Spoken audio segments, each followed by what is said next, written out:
Hello friends, कैसे हैं आप सब। तो आज डिस्कस करते हैं इंपॉर्टेंट टॉपिक है स्टूडेंट के लिए। क्लास नंबर 7 है, ग्रोथ एंड डेवलपमेंट के जो भी इंपॉर्टेंट क्वेश्चन है वो हम लेकर आए आपके लिए। आइए समझते हैं। देखिए, जो फर्स्ट है आपके सामने एजर्सन और रीजन दिया गया है। पहला दिया गया कारण में कि बच्चों के विकास के मार्ग व प्रगति का सटीकता से पूर्वानुमान लगाया नहीं जा सकता। सही बात है, किसी भी बच्चों का विकास के बारे में हम सही से पूर्वानुमान नहीं लगा सकते, कितना विकास हुआ है कितना नहीं हुआ है। ये बात बिल्कुल ठीक है आपकी।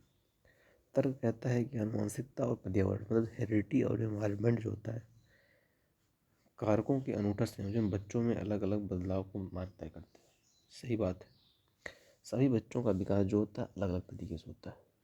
तो ऑप्शन ए और बी मतलब आर दोनों सही है, और आर एक की सही व्याख्या भी करता है। तो ऑप्शन ए जो है आपका बिल्कुल राइट है। सेकंड आते हैं। देखिए, इसमें कहा गया है कि बच्चों के विकास की प्रगति को दूसरे बच्चों से तुलना करके सही ढंग से शुद्ध सटीकता से मापा जा सकता है। आपका गलत है। देखो, पहली बात तो तुलना हमें करना ही नहीं किसी बच्चों के साथ किसी का। कहीं भी आता है समझ लीजिए निगेटिव है, आपका सही नहीं है। तर्क कहता है विकास का स्वरूप व अनुक्रम एवं विकास की गति सभी बच्चों में सार्वभौमिक रूप से समान होती है। सभी बच्चों का विकास अलग अलग तरीके से होता है। दोनों ऑप्शन आपका गलत है, ए और आर दोनों गलत है। सिर्फ वो थर्ड आते हैं आपका। विकासात्मक प्रक्रिया में असतत के क्या मायने हैं, मतलब डिसकंटिन्यूटी के क्या मामले हैं। विकास में प्रक्रिया के दौरान उभरने वाले नए तरीके हैं जो संसार को समझने में मदद करते हैं। ठीक बात। विकासात्मक प्रक्रिया से नकारात्मक विच्छेद गलत है। विकास के प्रक्रिया में अधोमुखी गिरावट ये भी सही नहीं है। आपका ऑप्शन ए जो है आपका बिल्कुल सही है, फर्स्ट वाला। नेक्स्ट आते हैं। पालन पोषण की प्राधिकारिक शैली किस पर आधारित है। बच्चे के बारे में खुद निर्णय लेना, बच्चे के पक्ष को न सुनना, बच्चे से आविवेकपूर्ण मांग करना। फोर्थ है आपका जब संभव हो सके तब बच्चे के साथ साझेदारी में लड़े रहें। ऑप्शन फोर आपका जो है सबसे ज़्यादा ठीक है आपका। तो ऑप्शन फोर आपका सही होगा।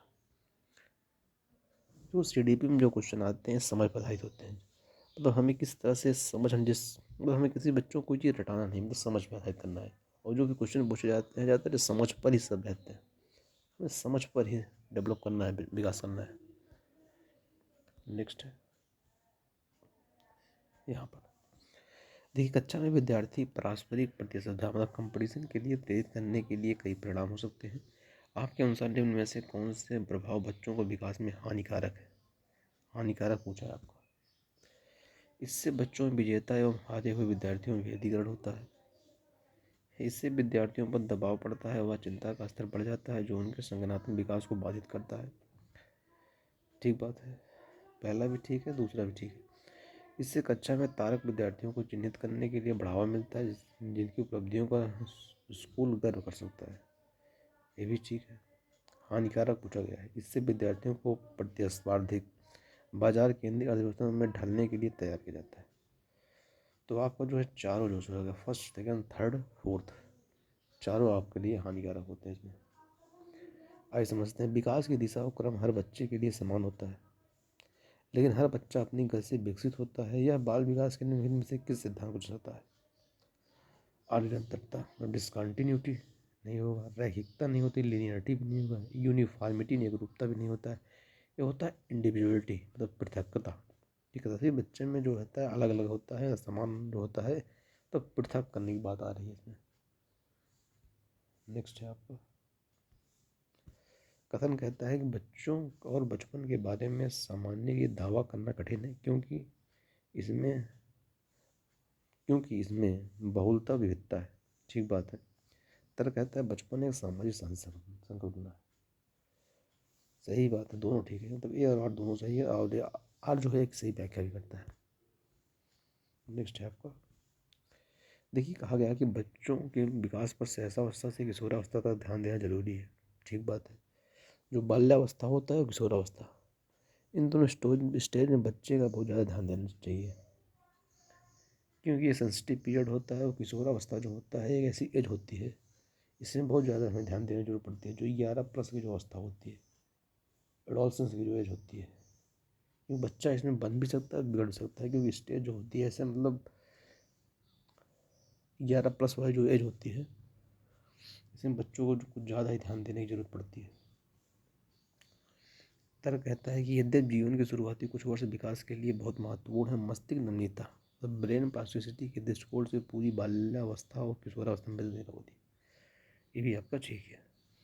कहने का मतलब है कि ए और आर दोनों ठीक है, और आर की सही व्याख्या भी कर रहा है आपको। फर्स्ट आपको बिल्कुल सही है। नेक्स्ट कहा गया है कि बाल्यावस्था से क्या अभिप्राय है। यह एक सामाजिक संरचना है, ठीक बात। शारीरिक संरचना नहीं होती बाल्यावस्था। यह बच्चे के जन्म से लेकर उसकी विद्यालय जाना शुरू करने की अवधि को अवलक्षित करना चाहिए। ये बिल्कुल सही है, गलत है। ऑप्शन नंबर फर्स्ट आपका ठीक है। नेक्स्ट, आनुवंशिकता और सामाजिक सांस्कृतिक वातावरण के बीच निरंतर और जटिल क्रिया से कौन सा विकास प्रभावित होता है। केवल संज्ञानात्मक, केवल सामाजिक विकास, दोनों संज्ञानात्मक और सामाजिक, ये भी नहीं, शारीरिक संज्ञानात्मक सामाजिक, मतलब ये तीनों जो है आपका होता है। तो ऑप्शन नंबर 4 आपका राइट होगा। तो ये कुछ इंपॉर्टेंट ग्रोथ एंड डेवलपमेंट से रिलेटेड क्वेश्चन थे। आई होप अच्छा लगा होगा आपको। चैनल पर नए हो सब्सक्राइब करिएगा। मिलेंगे फिर कोई नई वीडियो में, तब तक के लिए थैंक यू सो मच।